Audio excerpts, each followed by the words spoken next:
You're listening to the Breaking Sound podcast, My Story, where we discover the full story behind the hottest emerging artists, their struggles, their successes, and what's next. My name is Cage Sanderson. Have you checked out our 24/7 digital radio station, BSR? If you love discovering new music first, make sure you download the app, which is linked below. This episode is sponsored by Spirit Airlines' Music for Miles program. More go now. Make sure you go check out the latest routes and low-cost fares at spirit.com today. We are also sponsored by Hype, the only worldwide official street style fashion brand for clothing, bags, accessories, and more. Cab Ellis is a LA-based band with over 16,000 monthly listeners and over 100,000 combined streams.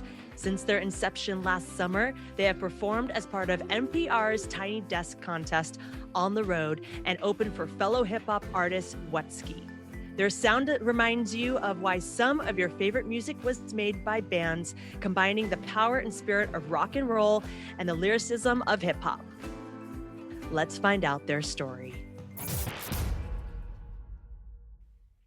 Cab Ellis, welcome to the show. Let's start at the beginning. Hey. Thank you. Thank you for having us. All right. Can you guys introduce yourself to everyone? Yeah. I'm Connor. My name is Matt. Nice to see you guys. You too. All right. So we're going to get this right from the start. So are both of you guys from Boston? No, I was born in Boston, the suburbs of Boston, not actually Boston, and moved to California. But yeah, and I'm from Maryland. Nice. Okay. All right. So what was it like for you guys growing up in the towns you're from? Oh, that's a big question for him. Yeah, my town, I grew up in Hagerstown, which is like Western Maryland, super, super small town. So yeah, it was so much different from where I'm at right now. Just a lot of like farmland, gas stations, not like one street through the center of town. Like, yeah, pretty small. So much different. Wow. Yeah. It's a good question too, because the Nighttime OCD record, like our first record as a band, a lot of that stuff is about that small town, like his relationship with, other people and just the scenery there. Like that it's a good question because I think that, influenced the record a lot, It's kind of like the landscape for that record. Yeah. In a way. Cool. Very cool. To that sentiment, Very cool. So like growing up, what were you guys into as kids? Like, was music even one of the first thoughts, or were there other interests? I feel like both of us had other, we played sports and stuff. I was into Pokemon and all that, of course, video games and all that. Got to. But yeah, definitely other interests, but music can really take a priority in your life because it's pretty great. For sure. When did the music, would you say, kind of like took hold of you? Was there like a song or an album or something where you're like, oh, I want to do this? I think for me, I remember in 8th grade, I first heard Mac Miller. I heard Don't Mind If I Do from Kids. Like my friends were sending that to me on Facebook Message. Heck yeah. I was like, what is this? With the Firefly sample. And I was like, yeah, that's the first song I remember, like with hip hop specifically and rapping. That was the first song that really sparked something where my curiosity was piqued with that. Dope. That's a good one. Yeah. That's a great start. What about you? I was gonna say, I feel like it's you kind of get grabbed into it because you meet so many people and stuff through music, and like playing with people who are like 90 years old, playing super well, and people who just love, and you want to talk about music with them and stuff like that. I think that's what really sucked me into it. Would you say like the influences from, like, say, okay, your friend sent you, that record and you're like, whoa, this is dope. Did you guys have friends that were very, had like a lot of musical tastes, and did that definitely influence you, that friend group? Yeah. I think about like my brothers, that like a lot of the music I listened to was because of them too, like, Weezer and Sum 41 and all that. But that, that's a different conversation than, like you can get into some really nerdy music stuff, like, there's that type of music world too. Heck yeah. It's all great. There's no wrong answer. It's all, that's why it's all, everybody's a type thing. Totally.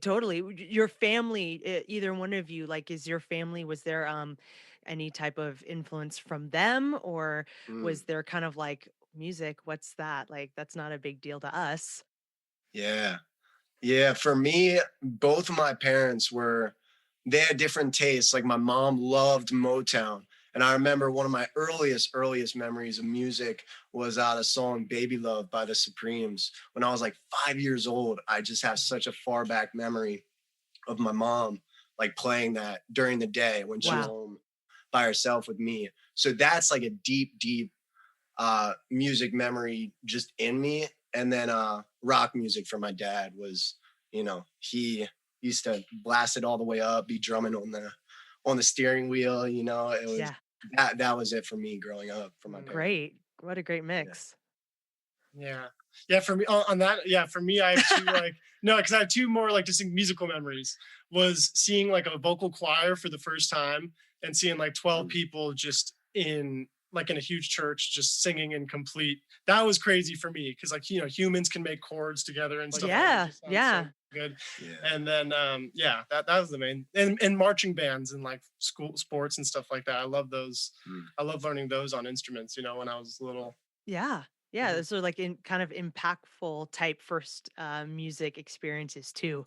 It was like really big. You like feel them like in your core kind of, right? Yeah, it's very interactive.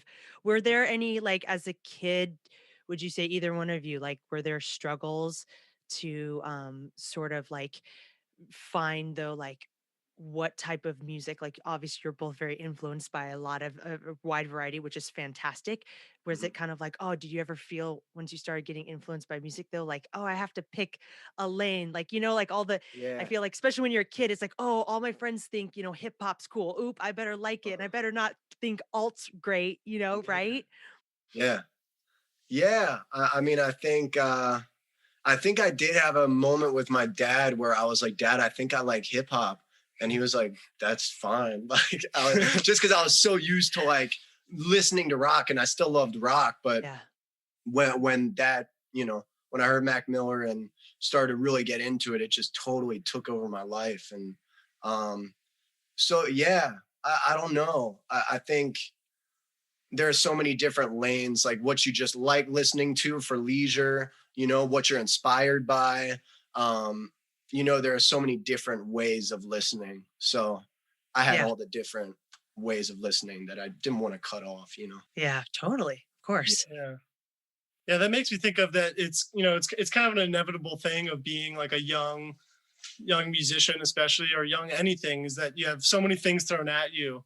And you want to learn from all of them, but, and it's better with perspective, because you can look back and you go, oh, I checked out that album for 2 months and I thought I got so much out of it, but then now you're listening to it and it's, better, you learn more from it now. So it's, you just have to, enjoy it, I think is the, and it's funny thing. You saying that, it actually makes me think, because I do it too. And I know a lot of people do that. It is interesting how you listen to an album and it's either impactful and then you can listen to it years later and not so much, or you listen to an album or a song, right? And you're like, and then years later you listen to it and you're like, dang, that hits me a different way. There's memories associated with it too. And having like life experiences can then change your perspective of something, right? When you like listen back, you're like, whoa, okay. I think that's a really, that's what you want something to do, like timeless, That's exactly, I think that's exactly what makes something timeless, when it kind of shifts with your perspective and life. That's dope. At what point did you start like seriously writing, rapping, that whole thing? I mean, for me, seriously, it was probably in maybe my senior year of high school, freshman year of college. Before then, I was just kind of like freestyling, like rapping for fun. And then I really started to like get into it. When did you do the Alaska camp thing? That was my sophomore year of college. Okay. Gotcha. Yeah. Okay, wait, but now we must know what about this Alaska camp. Oh, it was just, it's called Sitka Fine Arts Camp. Great camp. It's they have like musicians and artists from all over the world who are teachers and counselors for 2 weeks of middle school and 2 weeks of high school, I think, just in the summer. So I did that one summer, and that was really impactful. Very cool. But yeah, that was right around when I was starting to want to transition into like playing piano and having live instruments and things. Very cool. Very cool. Yeah. Were you oh, and obviously I want to get both of you, Connor, Matt, at any time you guys can just jump in and do this whole thing. There's not any order, obviously. But kind of along that thing, like of when the writing and all that began, you talk about piano, like for both of you, were you guys self-taught musicians? Is this like, were there lessons ever involved? I was crazy, like lucky with all the teachers I had. I had one growing up when I was in, 4th or 5th grade. And then I got a new one. He passed away, and then I got a new one, like a whole nother teacher who was just amazing. Like one of the first women to play in big bands in the, I think, kind of like 70s, 80s, and she was amazing. She was like 19 years old. The first one on like a big band tour, or not first one, but like a major, definitely breakthrough. She's Mary Fettig is her name. Mary. Fettig. This is amazing! Wow. Yeah. So I and then I had other teachers too. Like I was definitely so like crazy lucky, like private teachers wise, because they can, I owe everything to them. But yeah. Awesome. So teenager years, handling high school, and like starting to love music. Where did you evolve with like new music and artists, and then like finding your craft? Yeah. Deep question. I don't know. Yeah, because high school for me, I went to a private high school, like a church school. It was like an international boarding school. And I was in the church choir, and that was like, in addition to hip hop, that was the second time I really was like, whoa, I love this and I want to be good at this, but I wasn't good. I was really, really bad at it. And because it's such a specific form of singing, you gotta have your mouth in certain like shape to get the vowels. And I was like, God, like, and we were like 16, so our voices would be cracking. All you want to do is hit the highest note. Like, it doesn't matter. If you just hit it, then you're like, I'm good, So yeah, there was that. I had an electronic music phase, like EDM, so it was that, hip hop, like everything. So I think in high school, and especially growing up and as a teenager, a lot of it is you want to hop on the fads, and you want to, like what's current and like what's new, and kind of evolve with the times. So yeah, I kind of took in everything and wanted to as a teenager. Yeah. Brilliant. That's cool. Cool. Yeah. I mean, I had like 2 sets of music, everything I did for my teachers basically. And then, EDM, and then Dispatch, all that. Oh, nice. Yeah. Good rap and all that. But yeah, I was kind of sticking with what my teachers told me to growing up, Well, okay. Gotta ask, since we're still in these early years, and so it's, what is it? Is it straight Eggin? Is this? Straight Eggin. Yeah.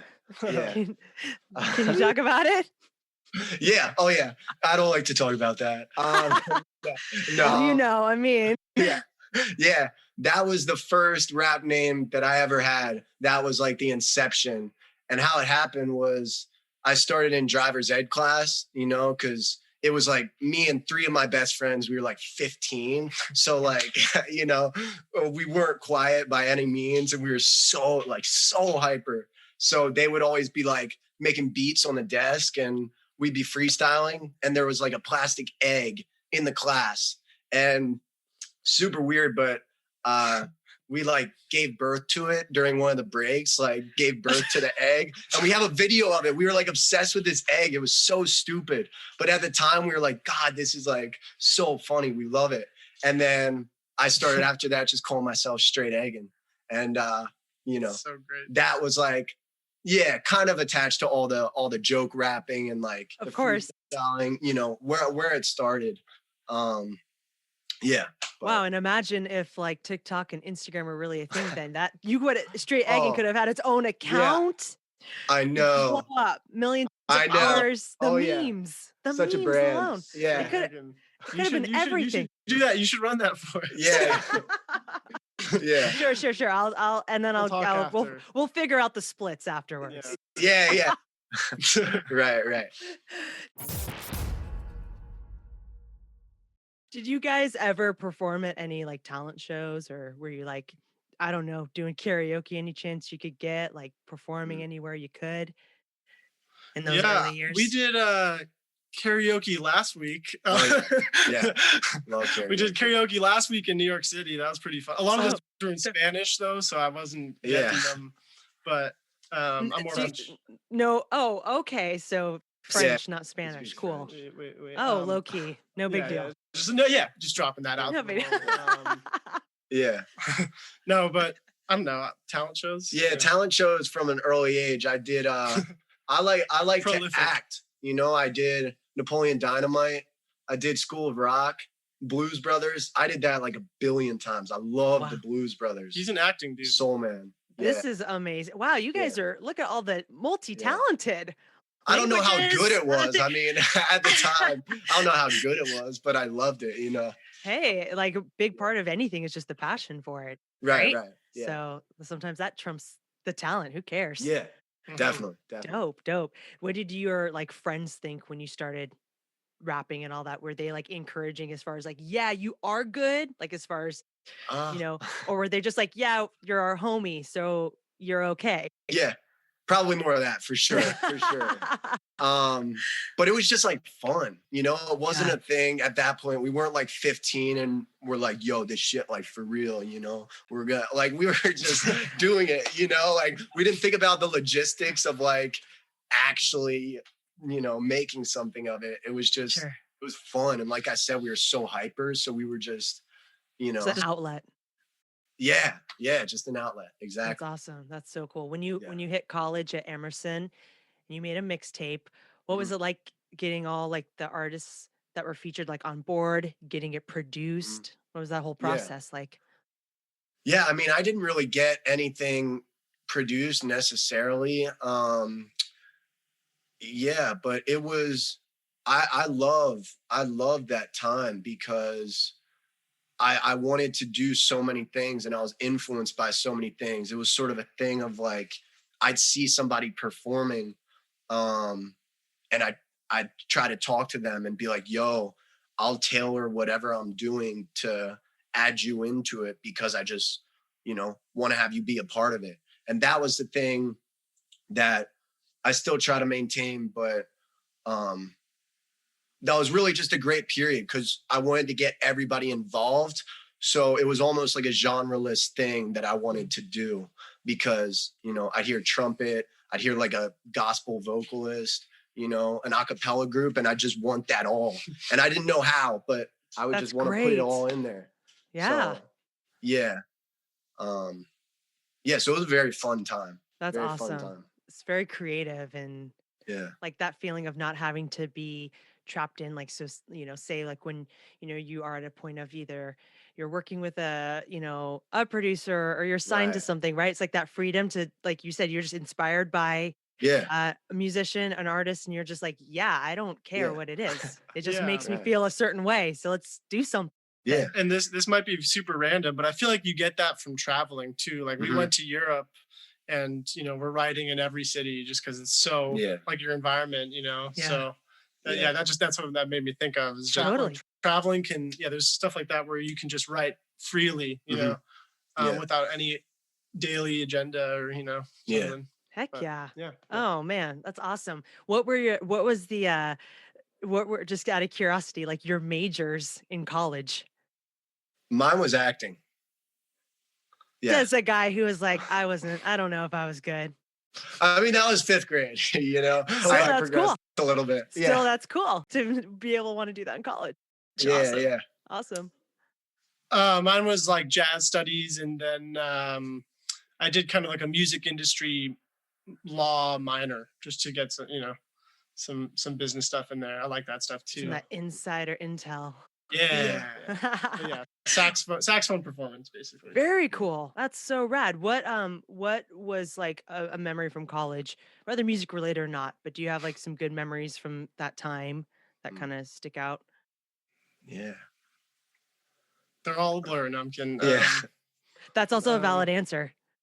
Yeah. No, I think it's just seeing familiar faces, every kind of in the mornings when people are like grumpy and stuff like that, but just, knowing and people who are, them personally, but you also know that they're crazy talented too. I think that's, and you kind of have that mutual respect between, that's at least, that's kind of how I felt. Like, it's like, damn, that kid is prolific, but he's doesn't like, even know it. But he's cranky without his coffee bean, you know? Yeah. But yeah, like me, not. I'm just cranky for my coffee bean, not the prolific part. Yeah, I remember in Boston, like running a lot. I'd run to my classes and just like, because I'd be playing music in the 15-minute interval, and I'd run to classes, but also just the level at which I was listening to music all the time. And I'd like be on the street and would be like throwing my hands like that. You're just so in your own world. And I was so captured by music and wanting to do it at that point that I'd be listening on the street on my way to class and it would just fill my body up. And you had so much energy. And sometimes I wouldn't even realize I'd be flailing my arms all over the place because I was, totally in my own world. That's awesome. That's such a cool thing to be so like in it and connected to it. You know what I mean? Yeah. Like when you can block out everything else and be in your zone and like not even care if people are like looking at you like, what's wrong with this guy? It's like, doesn't matter. Yeah. That's so dope. That's rad. That's rad. What's the inspiration behind the name Cab Ellis? Honestly, I always say I wish it were a better story, but there's not much inspiration. I thought about it for a long, long time because I was like, all right, I got to change straight Eggin. Like, it's time. You didn't let, we gotta talk. It was time. Corporate, we got to change. Yeah, the era was over. But no, it's just like a combination of Connor Abeles, to be honest. Like, Cab Ellis, kind of a jumble of the words. That's the way I can describe it. No crazy inspiration, but I just started saying that and I liked it. I liked the way it popped. So it's a dope name. It sounds, it's really is cool. It's cool to say it's different and thanks. Again, no right or wrong answer there. Who cares? I mean, it's simple, but that's cool. Boom, light bulb moment. That's awesome. What was the first show like as Cab Ellis? Oh man. The first show I did, I remember me and one of my friends, we got in touch with this company out of Boston called Leeds Edutainment. They book a lot of the shows around there. And at first they were like, yeah, we got a show with Joel Ortiz, who's from Slaughterhouse, opening for him. I was like, oh my God. And they're like, yeah, you just got to sell 30 tickets at $30 a piece. And I was like, all right, word. Like, I know 30 people. And it was a 21 plus show. It was my first week at college. So probably sold 5 tickets, lost a ton of money, and played for 15 minutes. But it was like, you learn. And starting off, that was it for me. It's like, yeah, you pay to get some time opening for a professional artist. That's amazing, But looking back, maybe we should have thought it through a little more. But it was great. I mean, loved it. Dope. That's great. So after college, how soon after college did the move to LA happen? Well, I did my my spring senior semester out here. Emerson has a satellite campus. So I spent that out here, and that's where I met Fat. And so I moved out immediately after graduation in May, I think. But we had already started kind of formulating things to transition to a band. Cool. Very cool.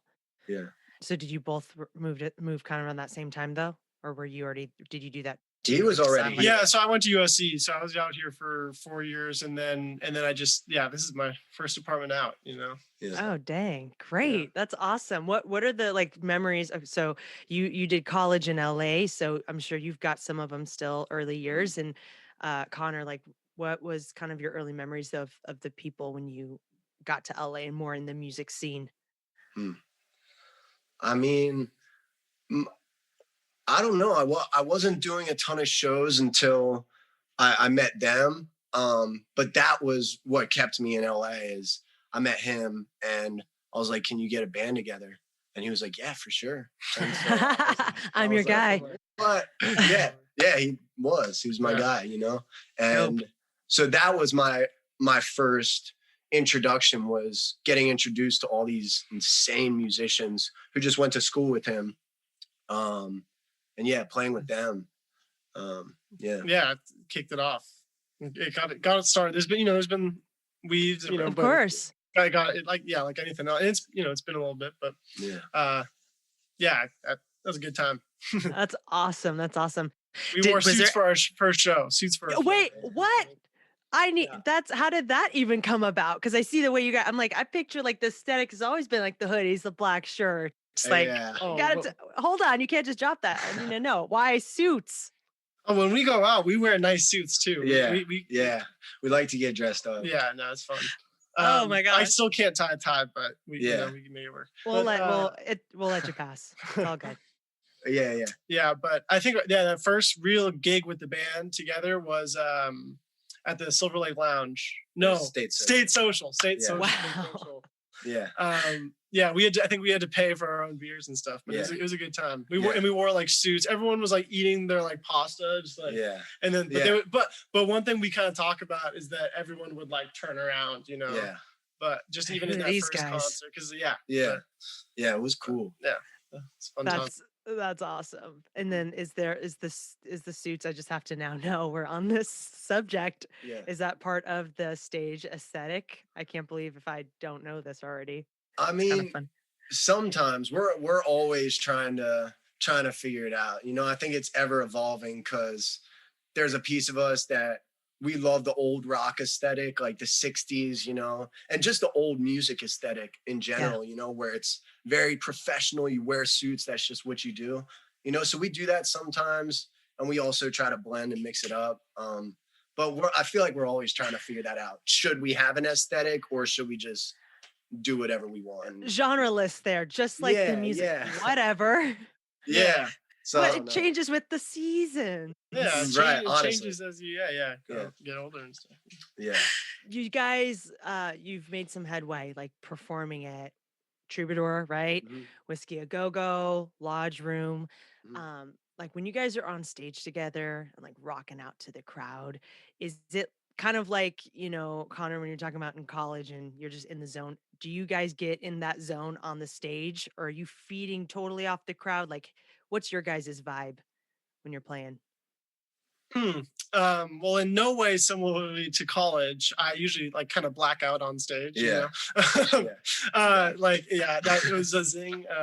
That's kind of what happens. Like it depends on the show, you know, but for the most part, I feel like you kind of go, at least for me, because you're always for horn stuff, you're always trying to just have your sound be really good, you know, like because you know all the parts and stuff like that, but you like, and you have to focus on that 100% of the time, you know, just for the whole band, you know, for it to all sound good.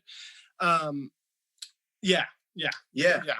think we all always sort of talk about that. It's just not remembering playing the song. It goes by so quick, you know. And totally. Yeah, that's the biggest thing. And there's some way about, if you're so focused on yourself, you can kind of feel all the guys doing that with you, you know. Of course. We kind of know, we look around, we know we're all right, let's hit it. For sure. That's nice. Awesome. Have you guys developed any crazy fans yet? At that point? I mean, we got we got some people that, you know, are regulars. Are you counting them out right here? It's like, I'm running out of hands, dude. Yeah. Multiply by 5. Got it. Yeah. But we definitely have people that, you know, will come to our shows multiple times, and a couple of diehards. Yeah. We got all those like plays from Australia and stuff like that. There might be some some Abeles fanatics over there. So for now, everybody just seems like a real dedicated fan. Yeah. That's our hope. Let's talk about when you're chosen for the NPR's Tiny Desk on the road, right? That feature. Yeah. How was that experience and traveling with Watsky and all of that? Yeah, I mean, so NPR was amazing, you know. We had applied the year before with a song that we shot last minute. That's where I met him, actually. Yeah. Shot it on a phone, you know, we didn't get in. And then we decided to re-enter with a song we had called Flashback. And I remember we were traveling in Europe at the time, and we got an email from them that said, we're going to do a tour, you know, because usually they just do one show. And we're like, oh man, I guess we didn't make it before we got this email. And they're like, we want you to be a part of it, of the Los Angeles leg. And we were, I cried. I always talk about this because it was a great moment, you know. Heck yeah. Started crying in the airplane, and I was like, God, like, this is so sick to actually like want to do something. And, you know, maybe it doesn't turn out exactly as you want it, but to just be recognized, just to have people you respect like what you're doing and notice what you're doing was so big, you know. And so getting there and just being a part of it, the Lodge Room is obviously a great venue. Right. We got to meet Bob Boylan, you know, who's like, that was great. And he was like, nice to meet you guys. You know, you're like, crazy. What? I was like, yeah, exactly. Excuse me, I have to run to the restroom. Yeah, nice to meet you. Gotta take this call. Hold on, yeah, straight up. But that was just great, you know. Oh yeah, such a great day. Wow, that's awesome. Yeah, and with Watsky, that was sort of I'd opened for him when I first was rapping at Emerson, like my sophomore year, you know, so I kind of knew him for a little bit. He gave me that opportunity, which was great, and kind of like mentored me and was just there to listen to any music I sent him. And anytime he had a slot, he would put us on. So that was, that's so rad for me when I was starting. And so I played one show by myself rapping, and then we played one a couple of years later in San Luis Obispo, which was great. Wow. Awesome. Awesome. Yeah. Any other like kind of, would you say, funny stories from times like opening those shows for him? And you had come on. It'd be illegal to tell on this. It's fine. It's a podcast. We can edit it if it's too much. Well, the first story I'll tell, the first time I opened for him, I had 15 minutes. He was like, all right, man, like it was at the House of Blues. I had like asked him, I was like, if you have any time, like, can I do it? And he was like, all right, we got 15 minutes at the top of the show. You can do it. And I was like, oh my God. So I had told my friend who was DJing, I was like, all right, I'm going to crowd surf. I'm going to stage dive at this song at this exact moment. And people were just getting in, you know, they didn't know who I was at all. I was the first person on stage, and there was like a 6-foot like barricade, and then there was the bar, and then there was the audience. So it was a far jump. And then I just the moment hit, and I just went for it without any warning, and I bulldozed a couple people. And I remember I did it again because I was like, you're so like goal oriented when you're like younger, you know. It was like, all right, if I just do it, like you're not worrying about the performance necessarily. You just have this thing in your head and you just want to do it. You still do that now. I still do that. Not that, but that's my next story. Yeah. But yeah, I did it again. And I was like, I'm not going to go again, like trying to. And then I did again, and they caught me. And I saw Watsky after the show, and he just kind of like nodded his head at me. And I was like, had to go for it, and he like, didn't say anything, but it was because I need a story for later. yeah, straight up. But I'll always remember that, you know. Oh my gosh, Brad. I got two. One of them is we played San Luis Obispo, and a lot of my friends go to college there at Cal Poly, and Cal SLO, and just seeing one of my best friends growing up freestyle rap with Connor was pretty sick. Just because Connor's kind of been my best friend for the college years, and Heck my childhood best friend. They were just go after a few whatever the libations, whatever the word is, but and then another was like at one of our shows, I think it was the Viper Room, Connor like took a water bottle and was just going, water whipped. Yeah, we went pretty crazy we really played that show, and Connor was like water whipping all these people, and this lady, she wouldn't watch this, but this lady like came up to Connor, she was like, it's fine if she was like, I'm like, why would you do that? Like, what she said? Like, she said, and everyone was having such a good time. Yeah, she approached me after the show, and I was like, oh my God, like this fan, like, and she was like, excuse me. And I was like, oh yeah, what's up? And she's like, just want to let you know that it's really disrespectful to throw water in people's faces. And I was kind of taken aback. I was like, I'm so sorry. She was like, you got water in my eyes. And granted, I used like a big water bottle. I didn't. He really went for it. He probably did. For it. It probably all landed on her too. But that was pretty classic. Oh wow. Yeah. You're like, next time, I just don't, not front row. I just don't think maybe that's your deal. The splash zone. Yeah. Oh my gosh. All right. So 2020, it was a crazy year for everybody. Mm-hmm. How did it affect you guys in the music and everything you're working on? I mean, it's pretty crazy. Not playing live is a big part of what any musicians do, and but we kind of made a goal at the beginning of the pandemic to make an album, and so we're working on stuff and making progress, and but it definitely sucks that we can't play live, really. Totally. But I guess that time, most of COVID has hopefully passed. But so it's a weird time. It is. Yeah, I remember that was like from the get-go. It was like, all right, if it's indefinite as to when the shows are going to come back, we should just try to get better and try to refine ourselves more and try to get at our identity. And I think that's what we're doing, and that's what we've done, and that's what we hope comes through with this next album. Mm-hmm. And also just, it's hard to keep 5 people together to begin with. And in a time where, you need all 5 people to progress physically in the same space, that's tough, and it's not a given. And so for everybody to kind of be on board with that, has been a big thing. And I think kind of strengthens, what we'll hopefully be able to do after, are you come back.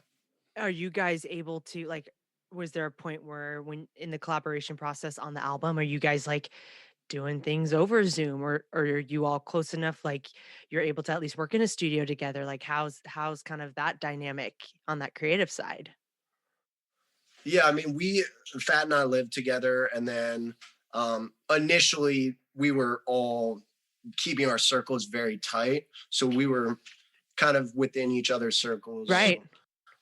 We were, of course, a lot more cautious, but still met up like outside in parks and things like that. Yeah. And our drummer actually moved to South Carolina for what was going to be a couple months.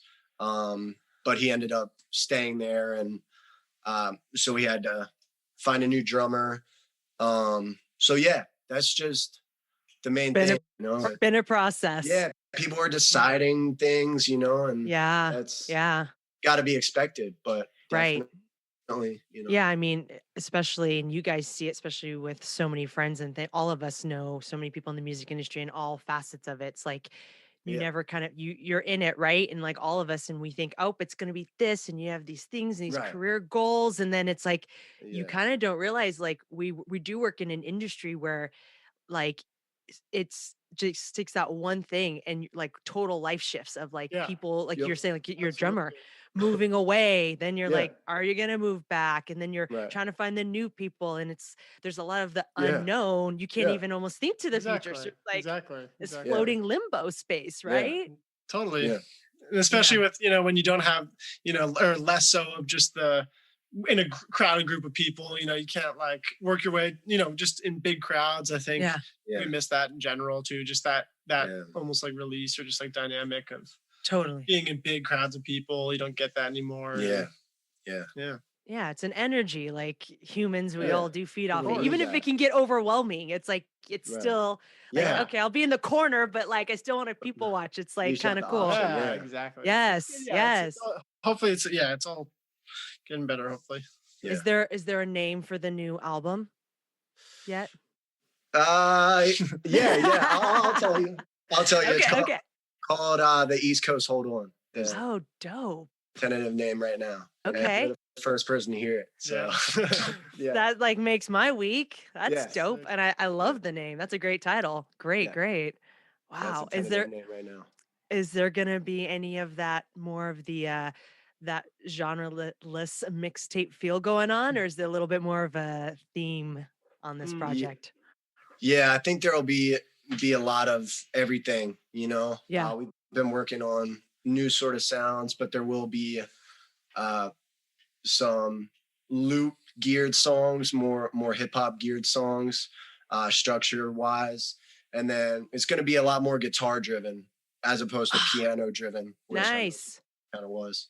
But yeah, we hope a mixture of everything that we've ever done and onward, Yeah, I think with that guitar, we're just thinking it's going to be a lot bigger. Yeah, louder. Yeah, a lot bigger. Louder. Of course. Awesome. Oh my, Yeah. well, I'm pretty stoked to hear that whenever it drops, whenever we're all able to check it out. Like, I know it's going to be very dope. Like just talking with you guys, I'm like, okay.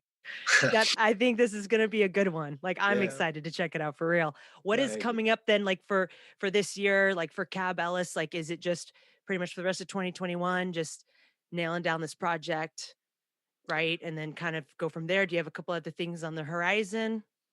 Yeah. We're working on some music videos this summer for some of the songs off Nighttime OCD, which we hope to get done. Yeah. Those will be fun. Yeah. And then August, hopefully, is when we're planning to go and record the album. And we'll see about the release, If all that goes according to plan, we hope to at least have it recorded. Because you still have some projects with Nighttime OCD, right? Kind of tied in, like you said, the music videos. So get that going, and then 2022.